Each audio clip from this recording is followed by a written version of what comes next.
Tanpa diduga, tiba-tiba Linda muncul dan memberikan pernyataan kepada keluarga Vina. Dia menjelaskan bahwa Peggy yang ditangkap tersebut bukan Egy yang sebenarnya. Fakta baru tentang kasus Vina Cirebon. Pasca ditetapkannya Peggy alias Perong alias Robi sebagai tersangka oleh kepolisian melalui konferensi pers tanggal 26 Mei 2024. Berselang beberapa waktu setelah konferensi pers di Polda Bandung tersebut, salah satu nama yang selama ini ditunggu-tunggu muncul di publik adalah teman Vina yang kerasukan yang bernama Linda. Sekira pukul 15.00 waktu Indonesia Barat atau pukul 3 sore Minggu 26 Mei 2024, Linda, teman Vina ditemani oleh sang suami mendatangi kediaman orang tuanya Vina. Namun sayangnya keluarga Vina tidak ada di rumah.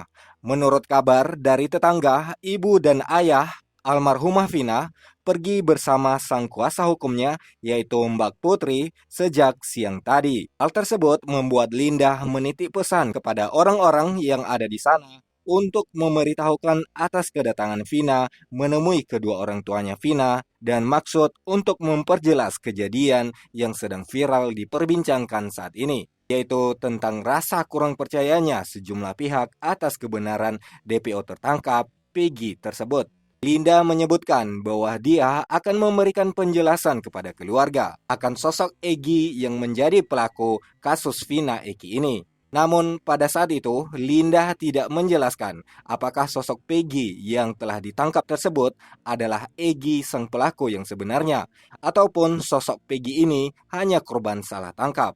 Hal tersebut membuat para tetangga mencari akal bagaimana agar Linda ini bisa bertemu dengan keluarga Vina. Disebutkan oleh Linda bahwa saat ini Linda tidak sedang berada di sekitar Cirebon. Dia mengikuti suaminya di sebuah daerah yang sangat jauh dari Cirebon.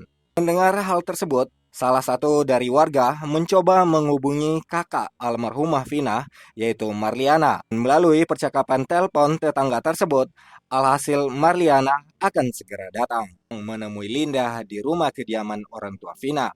Linda dan suaminya yang masih ngobrol sambil berdiri di teras rumah orang tuanya Vina, akhirnya diajak oleh salah satu tetangga untuk istirahat ke rumahnya yang bersebelahan dengan rumah orang tua Vina tersebut sambil menunggu Mariana, kakak Vina, datang.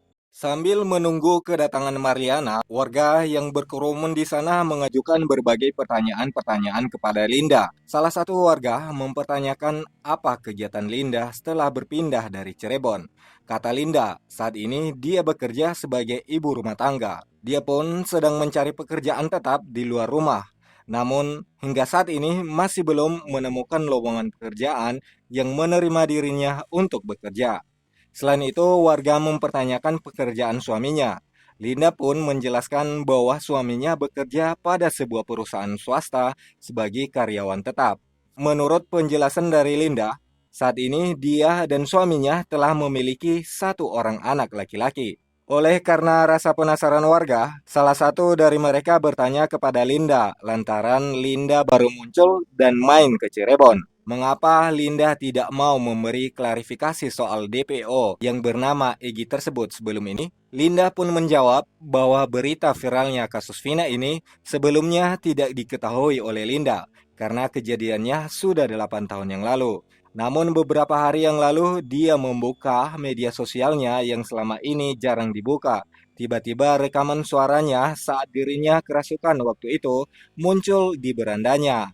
Akhirnya Linda menceritakan sejak saat itu dia baru sadar bahwa kasus ini ternyata viral kembali setelah film yang berjudul Vina sebelum 7 hari dirilis. Linda pun mulai saat itu aktif mengikuti berita tentang ini. Dia baru mengetahui bahwa namanya selalu disebut-sebut dalam kasus ini. Dia mengetahui bahwa para netizen berasumsi seolah-olah dia adalah salah satu pelakunya.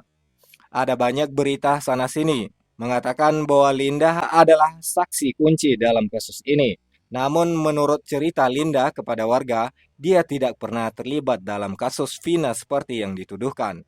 Menurut Linda, sejak namanya disebut-sebut dalam pemberitaan selama ini, dia merasa terganggu dan tidak nyaman. Dan untuk memperjelas kenyataan yang sebenarnya, Akhirnya, Linda bertekad untuk datang ke Cirebon dan menjelaskan kejadian sebenarnya. Dia tidak mengharapkan keluarga sahabatnya Vina berburuk sangka padanya atas kasus ini.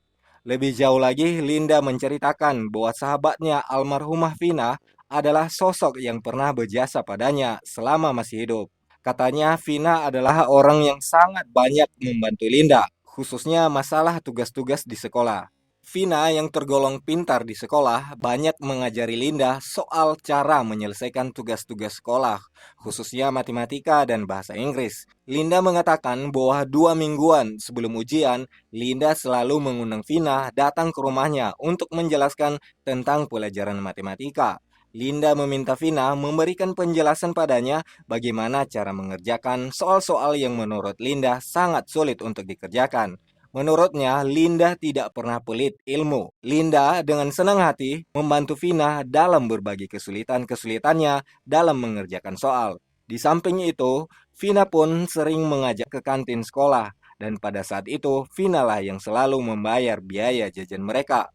Berselang beberapa waktu kemudian, Marliana, kakak dari almarhumah Vina, datang. Marliana melihat kerumunan orang banyak di samping rumah orang tuanya. Mariana yang sudah ditunggu beberapa waktu yang lalu dipersilahkan oleh warga untuk masuk ke dalam rumah tetangga tersebut, yaitu rumah di tempat Linda dan suaminya Linda menunggu. Marliana pun masuk dan melihat Linda. Wajah Linda tidak banyak berubah. Linda pun menyambut Marliana dengan memeluk dan menciumnya sambil menangis. Rasa haru menyelimuti situasi pada saat itu. Berselang beberapa waktu kemudian, akhirnya keadaan mulai tenang. Marliana mengajak Linda untuk datang ke rumahnya. Tanpa pikir panjang, Linda pun menurut. Dia dan suaminya berpamitan dari rumah itu, lalu bergegas pergi menuju rumah Marliana yang tidak jauh dari tempat itu. Marliana, Linda, dan suaminya mengendarai kendaraan masing-masing untuk sampai ke tempat kediaman Marliana. Sesampainya di rumah, Marliana menyuguhkan minuman kepada Linda dan suaminya. Linda pun mulai berbicara dan menceritakan maksud kedatangan mereka ke Cirebon. Linda bermaksud menceritakan kejadian yang sebenarnya, sebatas yang dia ketahui tentang kasus Vina sahabatnya itu. Namun, Linda mengatakan bahwa dia mau bercerita tentang hal yang penting ini langsung di depan ayah dan ibu Vina. Dan akhirnya, mereka pun sepakat untuk menunggu kedatangan orang tua Vina. Dan pada saat itu, Linda memutuskan untuk menginap di sana sambil menunggu kedatangan orang tua temannya itu. So, nantikan berita selengkapnya pada video berikutnya.